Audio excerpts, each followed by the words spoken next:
जहां नए नए क्रिएटर सिर्फ यूट्यूब शॉर्ट्स बना के महीने भर के अंदर मिलियन सब्सक्राइबर्स क्रॉस कर रहे हैं, वहीं आपके शॉर्ट्स पे व्यूज ही नहीं आ रहे, या फिर स्टार्टिंग में आपके शॉर्ट्स पे व्यूज आ गए थे लेकिन उसके बाद आपके व्यूज फ्रीज हो गए हैं, या फिर 10-18 व्यूज पे गिर गए हैं। लेकिन ऐसा हो क्यों रहा है? क्या यूट्यूब आपका फायदा उठा रहा है, या फिर आप कुछ ऐसी गलतियां कर रहे हैं जिसके बारे में आपको पता ही नहीं है? शॉर्ट्स कैसे वायरल होते हैं, कैसे क्रिएट किए जाते हैं, किस कैटेगरी में शॉर्ट्स बनाने चाहिए, एआई शॉर्ट्स वायरल हो रहे हैं या नहीं हो रहे, शॉर्ट्स से कितनी अर्निंग होती है, और शॉर्ट्स अपलोड करने से क्या आपके मेन चैनल पे नुकसान होगा या नहीं, आज की वीडियो में इन सभी टॉपिक्स को कवर करेंगे। वीडियो के किसी भी हिस्से को गलती से स्किप करने की कोशिश मत करना, वरना काफी इंपॉर्टेंट इन्फॉर्मेशन मिस कर दोगे, और हो सकता है इस वजह से आपका शॉर्ट्स का चैनल कुछ ऐसा दिखे। अगर आप नहीं चाहते आपके साथ कुछ ऐसा हो तो वीडियो के साथ लास्ट तक बने रहना।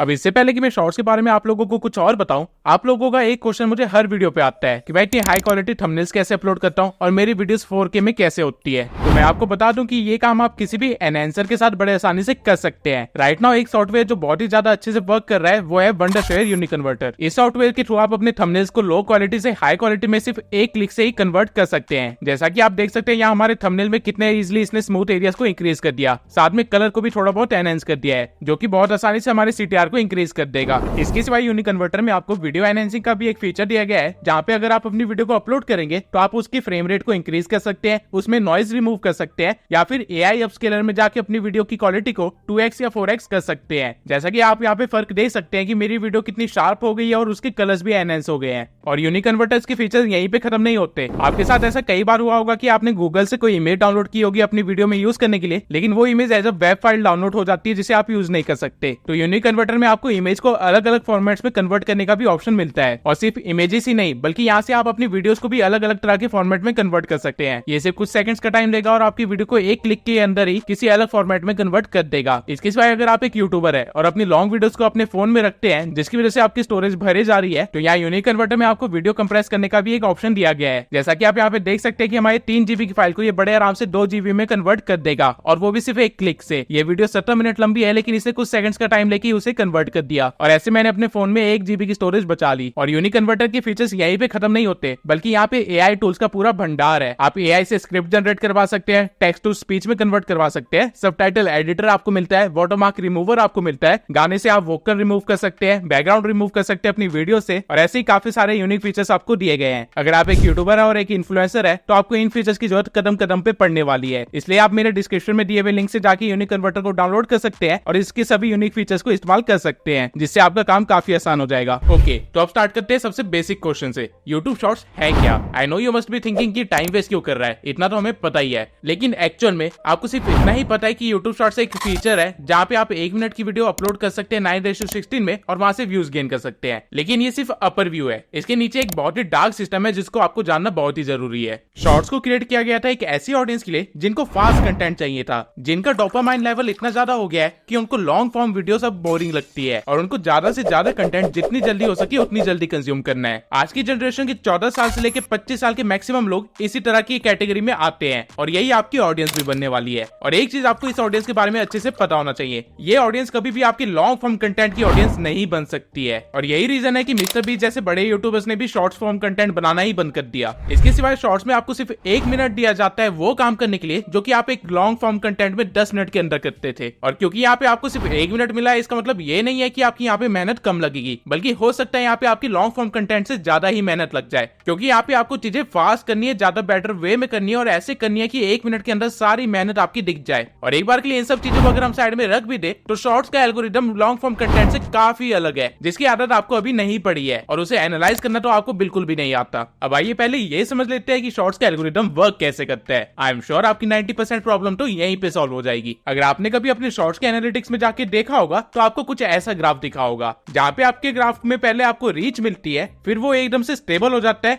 और फिर एकदम से ही बढ़ जाता है, और उसके बाद वो दोबारा स्टेबल हो जाता है या फिर गिर ही जाता है। अब ये ग्राफ बनता कैसे है, बीच में ऐसा कौन सा झटका लगता है आपके शॉर्ट को जो वो एकदम से उड़ ही जाता है? अभी समझाता हूँ। यूट्यूब शॉर्ट्स एक 2 फेज सिस्टम पे वर्क करता है, जहाँ पे आप जब भी एक नया शॉर्ट डालते हैं तो वो पहले एक्सप्लोर करता है, यानी कि वो ढूंढता है अपनी टारगेट ऑडियंस को अपनी सीड ऑडियंस से। अब ये सीड ऑडियंस क्या है? बेसिकली यूट्यूब पे जब भी आप कोई नया शॉर्ट डालते हैं तो आपके शॉर्ट को कुछ रैंडम लोगों को दिखाया जाता है जिनका हो सकता है इंटरेस्ट हो आपके शॉर्ट में, या फिर वो टोटली रैंडम हो सकते हैं। इन रैंडम लोगों को ही सीड ऑडियंस बोलते हैं। अब आपकी सीड ऑडियंस कैसे रिएक्ट करती है आपके शॉर्ट पे, इसी से पता चल जाता है कि आपका शॉर्ट एंगेजिंग है या नहीं, और यूट्यूब उसे आगे पुश करेगा या नहीं करेगा। आपके ग्राफ में स्टार्टिंग में जो व्यूज आते हैं वो इसी टाइम पे आते हैं जब यूट्यूब आपकी शॉर्ट्स को आपकी सीड ऑडियंस तक पहुंचा रहा होता है। इस पूरे प्रोसेस को हम एक्सप्लोरेशन फेज बोलते हैं, क्योंकि यहाँ पे यूट्यूब आपकी शॉर्ट्स को एक्सप्लोर कर रहा है, उसके बारे में जान रहा है कि ये किस तरह की ऑडियंस को पसंद आ रही है। अब इस मोमेंट के बाद आपकी ग्राफ में दो चीजें हो सकती है, या तो आपका ग्राफ ऊपर ही चलता जाएगा या फिर वो एकदम से फ्रीज हो जाएगा और स्टेबल हो जाएगा और उसपे कुछ सिंगल डिजिट्स में ही व्यूज आएंगे। तो इस टाइम पे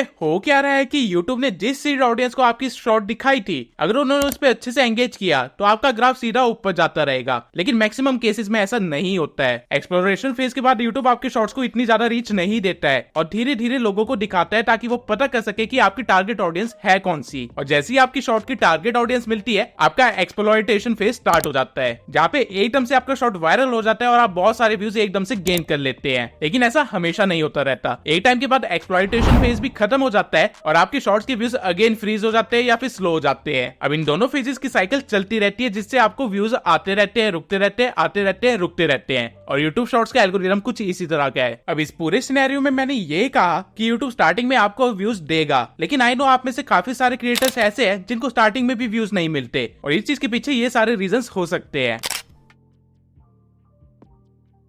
अगर आपने कल सोचा था कि आप एक शॉर्ट्स का चैनल क्रिएट करेंगे और उसके लिए आपने जल्दी जल्दी एक वीडियो भी बना ली और आज एक चैनल क्रिएट करके उस पे वो वीडियो डाल दी, तो 90% चांसेस है कि उस वीडियो पे कोई भी व्यूज नहीं आएंगे। रीजन ये है कि वो एक नया अकाउंट है। आप यूट्यूब पे जब भी कोई चैनल बनाते हैं जिसपे आपको वीडियोस या शॉर्ट्स अपलोड करनी है, तो हमेशा उस चैनल को थोड़ा वार्म अप करना होता है। अब ये वार्म अप क्या है? बेसिकली आप जिस भी चैनल पे अपनी वीडियोस या शॉर्ट्स अपलोड करना चाहते हैं, पहले उस आईडी या चैनल को थोड़ा यूज कीजिए ताकि यूट्यूब को आपका थोड़ा बहुत डाटा मिल जाए। मैं प्रेफर करूंगा कि आप अपना पहला शॉर्ट डालने से पहले अपनी उस आईडी को कम से कम 10 दिन अच्छे से चलाएं। हर रोज उस आईडी से कम आधे घंटे कुछ ना कुछ चीजें देखिए, और हो सकता है तो उन्हीं टॉपिक्स को देखना जिससे रिलेटेड आप कंटेंट डालना चाहते हैं। इससे होगा क्या कि यूट्यूब को ना आपका थोड़ा सा डाटा मिल जाएगा, जिस बेसिस पे वो आपकी एक सीड ऑडियंस क्रिएट कर लेगा और स्टार्टिंग में आपको व्यूज मिलेंगे। आपको ये बिल्कुल भी नहीं करना है कि आज ही आपने चैनल क्रिएट किया और आज ही उस पर एक वीडियो डाल दी, या फिर एक 7 दिन के अंदर ही उस पर वीडियो डाल दी। कम से कम 10 दिन आपको उस आईडी को यूज करना है, जिसके बाद आप अपनी पहली वीडियो या शॉर्ट कुछ भी डाल सकते हैं। अब अगर आपका पुराना ही कोई चैनल था जिसपे लॉन्ग फॉर्म कंटेंट आपने पहले से डाल रखा था और उसे डिलीट करके आप उसे एक शॉर्ट्स का चैनल बना देते हैं, तो भी चांसेस है कि आपकी शॉर्ट्स पे व्यूज नहीं आएंगे स्टार्टिंग में। रीजन ये है कि यूट्यूब को बिल्कुल भी नहीं पसंद कि आप उसके प्लेटफॉर्म से कुछ डिलीट करे, और इसलिए वो आपके इंप्रेशन और व्यूज कम कर देगा। तो आपको ऐसे कोई भी चैनल को कन्वर्ट नहीं करना है शॉर्ट्स के लिए जिसपे आप पहले से कंटेंट डाल चुके थे या जिसको आपको डिलीट करना पड़ रहा है। अगर आपने किसी यूट्यूबर को ये बोलते हुए सुना है कि अगर आपके शॉर्ट्स वर्क नहीं कर रहे हैं तो उस शॉर्ट को अनलिस्ट करके या डिलीट करके उसी शॉर्ट को दोबारा से रीअपलोड करो तो वो शॉर्ट चलने लग जाएगा, तो मैं आपको बता दूं ये गलती आप गलती से भी मत करना, क्योंकि यूट्यूब डाटा कलेक्ट तो कर ही रहा है, वो इस चीज को स्पैम एक्टिविटीज के अंदर काउंट करता है और आपके चैनल की रीच वो एकदम से कम कर देगा क्योंकि आपने कम्युनिटी गाइडलाइंस को ब्रेक किया होगा।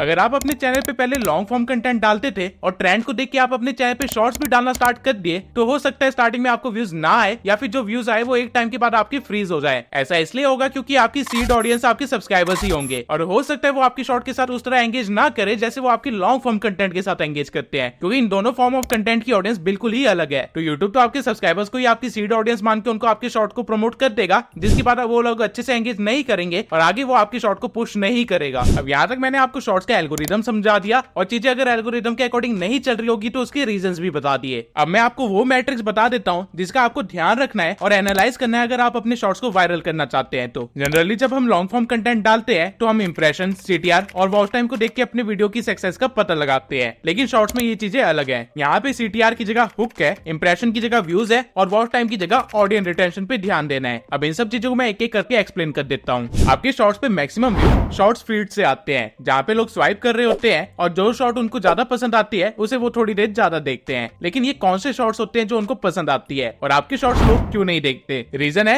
हुक। जब लोग बिना सोचे समझे शॉर्ट्स देख रहे होते हैं और स्वाइप किए जा रहे होते हैं, उस टाइम अगर ऐसा कोई शॉर्ट आ जाए जिसमें एक हुक हो, यानी कुछ ऐसा हो जो उस बंदे का ध्यान खींच ले या फिर उस बंदे का स्वाइप करना रुकवा दे, तो वो शॉर्ट कंफर्म वायरल जाएगी। अब ऐसा हुक आप कैसे क्रिएट कर सकते हैं? आंसर बहुत ही सिंपल है, इमोशंस के साथ खेल के, ठीक जिस तरह आपकी एक्स ने आपके साथ खेला। बस फर्क इतना होगा कि हमारे पास 3 महीने की जगह सिर्फ 3 सेकंड का टाइम होगा एक हुक को डिलीवर करने के लिए। मैं आपको कुछ फेमस हुक्स दिखाता हूँ जिसपे आप भी कभी ना कभी रुके जरूर होंगे। Do you know about the black baby test? No?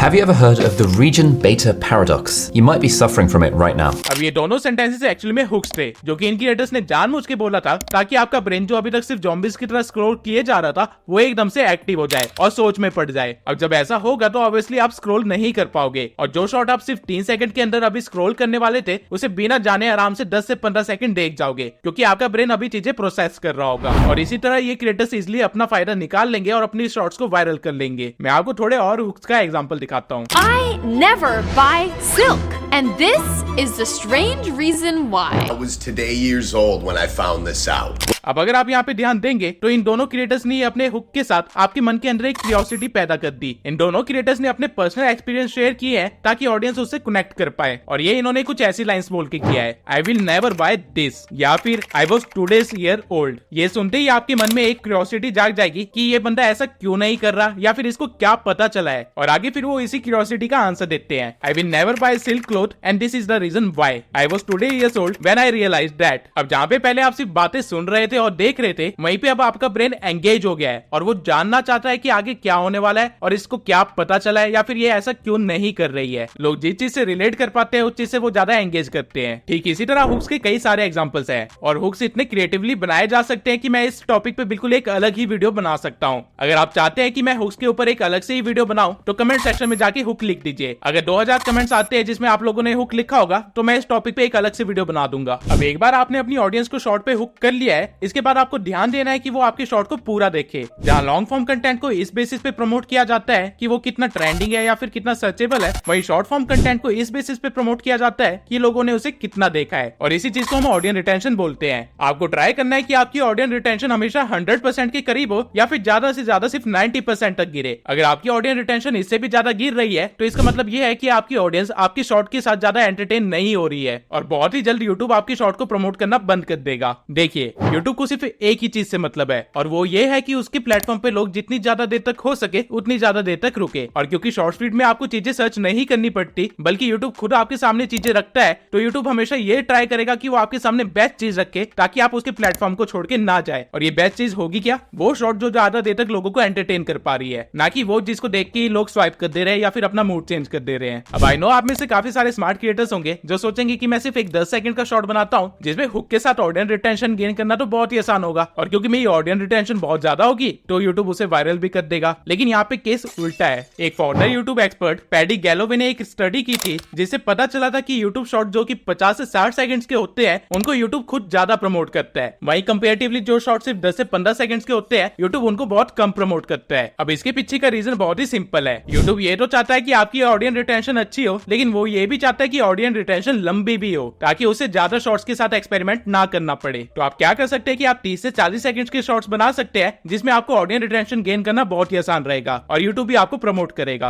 अब एक अच्छा हुक और एक अच्छी रिटेंशन लाने के बाद आपको करनी है स्टडी, रिवीजन और करेक्शन। डजंट मैटर आप कितनी एक्सपर्ट क्यों ना हो, आपके सारे शॉर्ट्स वायरल नहीं होने वाले हैं और काफी सारे शॉर्ट्स ऐसे भी होंगे जो काफी कम व्यूज लाएंगे और काफी शॉर्ट्स ऐसे होंगे जो कि अनएक्सपेक्टेडली ज्यादा ही चल जाएंगे। अब जैसे जैसे आप अपने चाय पे ज्यादा शॉर्ट डालते रहेंगे आपको उनको स्टडी भी करना है और आपको पता करना है कि उन शॉर्ट्स में कमियां क्या है। लेकिन ये आप कैसे पता कर सकते हैं? बड़ा ही सिंपल सा आंसर है, एनालिटिक्स से। अब लॉन्ग वीडियोस की तरह हमारे पास यहाँ पे कुछ ज्यादा एनालिटिक्स तो नहीं होते हैं, लेकिन यहाँ पे कुछ ऐसे एनालिटिक्स है जिसपे आपको खास ध्यान देना है। पहला है स्वाइप अवे। इस एनालिटिक्स से ये पता चलता है कि कितने लोगों ने आपकी शॉर्ट्स को देखा जब वो उनकी शॉर्ट फीड में आया और कितने लोगों ने उसे स्वाइप कर दिया। अगर आपका स्वाइपिंग का रेशियो 20% से ज्यादा है, यानी 80% से कम लोग आपकी वीडियो देख रहे हैं, तो इसका मतलब है आपको हुक पे और ज्यादा काम करने की जरूरत है। आप दूसरे क्रिएटर्स के हुक से आइडिया ले सकते हैं, उसे अपने कंटेंट के साथ किसी तरह ब्लेंड कर सकते हैं और करेक्शन करके एक नए शॉर्ट को बना सकते हैं और उसको एक्सपेरिमेंट कर सकते हैं। अब दूसरा एनालिटिक जिस पे आपको ध्यान देना है वो ये है कि आपको व्यूज कहां से आ रहे हैं। अब मैंने शॉर्ट से रिलेटेड काफी सारी वीडियोस देखी, लेकिन इस चीज को किसी भी यूट्यूबर ने कवर नहीं किया और ये काफी ज्यादा इंपॉर्टेंट पॉइंट है।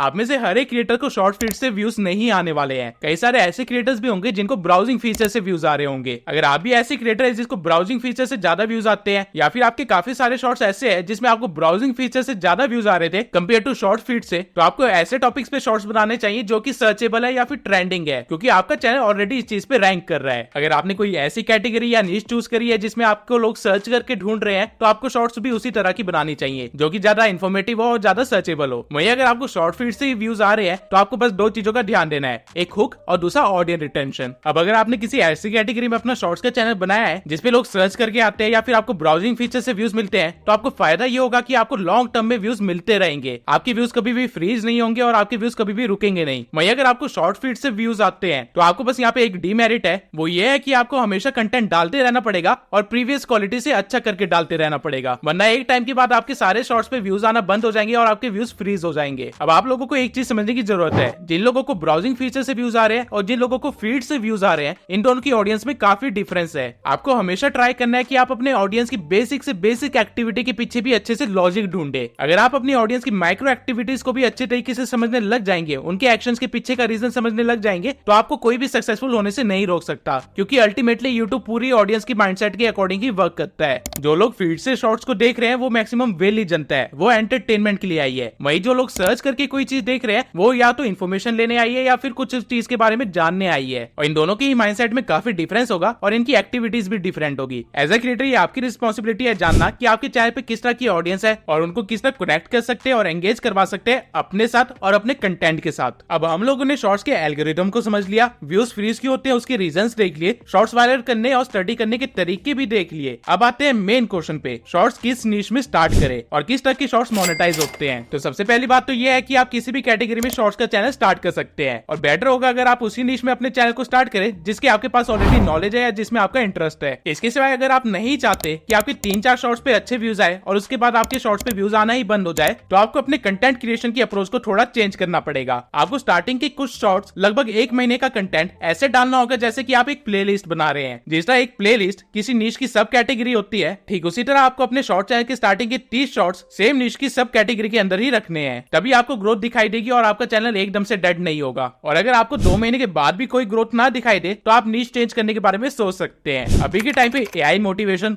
हिस्ट्री, स्पोर्ट्स, फैक्ट्स, ये सारे शॉर्ट्स की निशेस काफी ज्यादा वायरल हो रहे हैं और आप भी निश के अंदर एंटर कर सकते हैं। लेकिन मैं पर्सनली आपको एडवाइस करूंगा कि मोटिवेशन निश के अंदर मत जाना, क्योंकि यहाँ पे ऑलरेडी काफी ज्यादा सैचुरेशन हो गई है। बल्कि आप ऐसे निशेस ढूंढिए जिसपे अभी शॉर्ट्स बनना स्टार्ट हुए नहीं है। लॉन्ग फॉर्म कंटेंट उससे रिलेटेड ऑब्वियसली एग्जिस्ट करते होंगे, लेकिन शॉर्ट फॉर्म में वो अभी नहीं आए हैं। तो अगर आप ऐसा ढूंढ के कुछ एक नई निश क्रिएट करते हैं तो उसके वायरल होने के चांसेस काफी ज्यादा हो सकते हैं। फॉर एग्जाम्पल ये डार्क साइकोलॉजी वाले शॉर्ट्स या फिर रिडल्स वाले शॉर्ट। रही बात एआई शॉर्ट्स बनाने की, तो आप एआई वॉइस के साथ अपने शॉर्ट्स बना सकते हैं और वो मोनेटाइज भी हो जाएंगे। लेकिन बस आपको एक चीज का ध्यान रखना है कि आप किसी और क्रिएटर या किसी सेलिब्रिटी की वॉइस को क्लोन करके किसी वीडियो को मैनिपुलेट करके कोई शॉर्ट ना बनाए। फॉर एग्जांपल आप सभी ने मोदी जी के गाने वाले शॉर्ट्स सुने होंगे या फिर आपने मोदी और रोनाल्डो के बीच वाले कन्वर्सेशन के शॉर्ट्स देखे होंगे। इस तरह के शॉर्ट्स मोनेटाइज नहीं होंगे, क्योंकि यहाँ पे आप पहली बात मिस इन्फॉर्मेशन फैला रहे हैं, आप किसी और की आवाज को यूज कर रहे हैं और कुछ ऐसा दिखा रहे हैं जो कभी हुआ ही नहीं है। ये बेसिकली यूट्यूब कम्युनिटी गाइडलाइंस के अगेंस्ट है, इसलिए जब आपका चैनल रिव्यू में जाएगा तो वो रिजेक्ट हो जाएगा। आप एआई का इस्तेमाल कर तो सकते हैं, लेकिन खुद की क्रिएटिविटी के लिए, किसी और बंदे की ब्रांड वैल्यू के साथ आपको छेड़छाड़ नहीं करनी है। इसके सिवाय अगर आप सिर्फ एडिटिंग शॉर्ट्स बनाते हैं या फिर बैकग्राउंड म्यूजिक के साथ कुछ इस तरह के कोट्स वाले शॉर्ट्स बनाते हैं तो आपका भी चैनल मोनेटाइज नहीं होगा। यूट्यूब ने साफ साफ अपने रूल्स में कहा है कि कंटेंट में कहीं ना कहीं क्रिएटर्स की एंगेजमेंट होनी चाहिए। या तो आप खुद को दिखाओ या फिर अपनी कमेंट्री दो, लेकिन कुछ भी करके खुद को इन्वॉल्व करो। अगर आप सिर्फ बैकग्राउंड म्यूजिक के साथ एक कोट लिख देते हैं या फिर किसी और की एडिट्स बना देते हैं तो वो चीजें मोनेटाइज नहीं होगी, क्योंकि उसमें ऑल्दो आपने मेहनत तो की है लेकिन आपने अपनी तरफ से कोई वैल्यू ऐड नहीं की है। अब जरा शॉर्ट्स की अर्निंग के बारे में बात कर लेते हैं। अब पर्सनली मैंने हर निश की अर्निंग तो नहीं देखी है, क्योंकि ये काफी सारे फैक्टर्स पे वेरी करती है, लेकिन एक इंग्लिश स्पोर्ट चैनल जिस पे शॉर्ट्स अपलोडेड हो वो आराम से $0.02 से लेके $0.04 तक आरपीएम गेन कर सकता है। यानी कि 10 मिलियन व्यूज पे आपको $400 की अर्निंग हो जाएगी। और 10 मिलियन व्यूज शॉर्ट्स पे गेन करना मुश्किल काम नहीं है अगर आपने मेरे प्रीवियस सारे पॉइंट्स को अच्छे से फॉलो किया। मैं आपको पर्सनली एडवाइस करूंगा कि आप हर रोज कम से कम 1 शॉर्ट तो डाले या फिर हफ्ते में कम से कम 3 शॉर्ट्स डाले। अगर आपकी क्वांटिटी इससे कम है तो आपका वायरल होना थोड़ा मुश्किल हो सकता है। अब नीश डिसाइड करने के बाद आपको अपनी शॉर्ट्स की एडिटिंग करनी होगी। नाउ हर निश की एडिटिंग अलग होती है, लेकिन कुछ कॉमन चीजें हैं जो हर एक शॉर्ट फॉलो करता है। पहला, आपके शॉर्ट्स में सबटाइटल्स होने ही चाहिए और वो एक एंगेजिंग वे में लिखे होने चाहिए। ऐसा नहीं कि सिर्फ ऑटो कैप्शन ऑन करके आपने सबटाइटल्स ऐड कर दिए, बल्कि उनको एनिमेशन दो, इफेक्ट्स दो, उनके कलर्स के साथ खेलो और उनको और भी अच्छा बनाओ। सेकंड चीज, आपके हर 3 सेकंड के बाद आपकी क्लिप्स चेंज होनी चाहिए। मैंने आपको वीडियो की स्टार्टिंग में बताया था कि जो लोग शॉर्ट्स शॉर्ट्स देखते हैं उनका डोपामाइन लेवल बहुत ही ज्यादा होता है, उनको हर चीज जल्दी जल्दी चाहिए होती है। इसलिए अगर आप हर 3 सेकंड के बाद अपनी क्लिप को चेंज नहीं करेंगे तो उनको आपकी शॉर्ट बोरिंग लगेंगी और वो उसे स्वाइप अवे कर देंगे। Number 3 is use stickers. मैंने जितनी भी वायरल रील्स देखी है वो इस चीज को फॉलो कर रहे हैं और छोटे यूट्यूबर्स इस चीज को उतना ही इग्नोर कर रहे हैं। मैक्सिमम वायरल रील्स में आपने ये एरो,